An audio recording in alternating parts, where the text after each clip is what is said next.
आज मु आपण मानक संगे मूला सागर भजा रेसिपी शेयर करने जाऊँगी जोटा कि बनवा बहुत ही सहज और खाइबा को भी बहुत मजा लगे। नमस्कार, मु मधुस्मिता गुड टू इट ओडिया चैनल आपण मानक बहुत बहुत स्वागत करछि। ताले डेरी न करी आज रेसिपी को आरंभ करबा। मु एठी देखंतु दुईटी मूला नीची। मूला को मार्केट रो आनला बेल को बहुत सावधान सहित देखिके आनिबे। भल कसी मूला थिबो आ सेतिरे साग बहुत भल थिबो। तो ये देखिपी ना आप भल साग अच्छे मूलार आ मूला भी भल कलिया अच्छी। प्रथमे मूला साग को अलग करिकी एमिति गोटा सुधा पानी रे भल भाव दुई तीन थर धोईकी टिके पानी निगाड़ी नवा। तापरे आमे याको काटी नवा छोट छोट करिकी। तो मुझे मूला साग को भल भाव पानी रे धोईकी नहीं आसती। ए मूलार पत्र तो छोट छोट करी काटिबी सांगरे या डेम्फ को भी एतिकी पर्यंत पूरा काटिबी।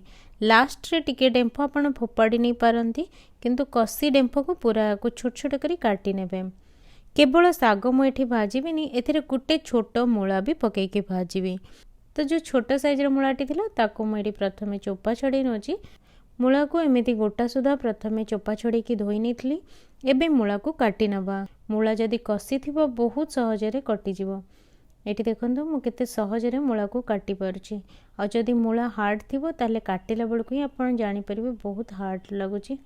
सेटा सिझिया पई भी समय लागबो किंतु ए मूला बहुत कसी अछि तेणु बहुत सहजरे मात्र 5 मिनिट रे ही सिझि जिवो। तो ये देखो साग गुड़िक सबू मु काटी नहीं डेम्फ सहित आ सांगरे गोटे मूला को भी काटी नहीं। एथर आमे रोषे आरंभ करबा। प्रथमे तेल गरम करनबा, पकेबा 5 फुटण गोटे चम्मच आ तापरे पियाज लंबा लंबा करके एमती काटिकी रखी गोटे पियाज नहीं मुझे। मीडियम फ्लेम रे पियाज को 30 रु 40 सेकेंड पर्यंत भाजवा आ तापरे चॉप करिकी पके नबा रसुण आ कंचा लंका। एबे रसुण कंचा लंका और पियाज को मीडियम फ्लेम रे गोटे मिनिट आहरी भाजवा। पियाजर रंग चेंज हो आसिले आमे सेथिरे मूला पकेबा। तो गोटे मिनिट एमती पियाज को मु भाजी नहीं आ तापरे एथिरे पके नउची मूला। मूला और पियाज को गोटे मिनिट पर्यंत भल भाव भाजी नबा।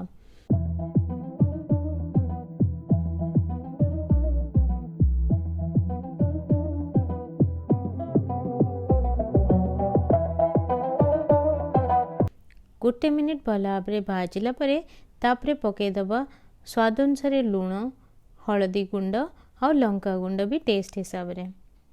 तापरे मिसई नबा। एथर मूला को टिके सिझिबा पई कि 2 मिनिट छाड़ीबा।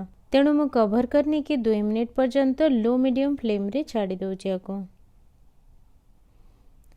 2 मिनिट परे कवर खोली नबा। ए मूला बहुत कसी थिला तेणु बहुत जल्दी सिझी जिवो। तो एबे मु एथरे 2टी टमाटर काटिकी पके नउची आ गोळे की संगे संग या संगरे ही मु पके नउची काटिकी रखिथिबा साग। साग को जिते भल किना काटिबे सेते बढ़िया लागिबो खाइया पई की। एथर साग हिसाब रे लुण पके नबा। आगरु भी अल्प लुण पकेइतले तेणु देखिकी पकेबे आ एथर टिके गोळिया को चेष्टा करिबा। मीडियम फ्लेम रे गोटे मिनिट कवर करनबा। देखिबे साग संगे संग टिके नरम हे जिवो गोटे मिनिट परे आ तापरे आमे बहुत सहजरे याकू गोळी परिबा। ये रेसिपी बहुत ही सहज। एथिरे बहुत किछि जिंस यूज करबा दरकार नहीं। जेते सिंपल तरीका रे आपण याकू बनेबे सेते बढ़िया लागिबो।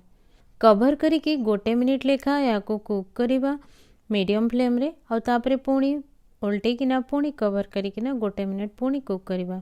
एमिति 2-3 मिनिट पर्यंत कवर करी करी मुआको कुक करछि। आपण साग को एमती आड़े किना देखिबे मझिरे जदी पानी देखा जाउथबो ताहेले गैस रो फ्लेम मीडियम रखिबे। जदी पानी न देखा जाउथाय ताहेले गैस रो फ्लेम को आपण लो करि परिबे। 2-3 मिनिट कवर करिकी कुक कला परे तापरे कवर खोली किना एमती जेमती आमे साग भाजू सेमिति 2 मिनिट पाखापाखि आपण को उल्टे उल्टे की किछि समय भाजी नेबे लो फ्लेम रे। कवर न लगे कि खोला करिकी मो 2 मिनिट भाजिला परे एठी आपण देखि परथिबे साग एठी बिल्कुल सुखिला हे गलानी। तामाने बढ़िया किना एटा भाजी हे गलानी। एथर पकेबा चॉप करके धनिया पत्र आ एथर मूला साग भजा बिल्कुल रेडी हे जी सर्व हवा पई। किंतु माने रखिबे याको बिल्कुल गरम गरम खाइबे तो बहुत ही बढ़िया लागिबो। जदि आपण मानको ए सिंपल और टेस्टी रेसिपी भल लगे लाइक शेयर सब्सक्राइब करेंगे। आगो को देखा आ गोटे नुआ वीडियो आज रहली। नमस्कार।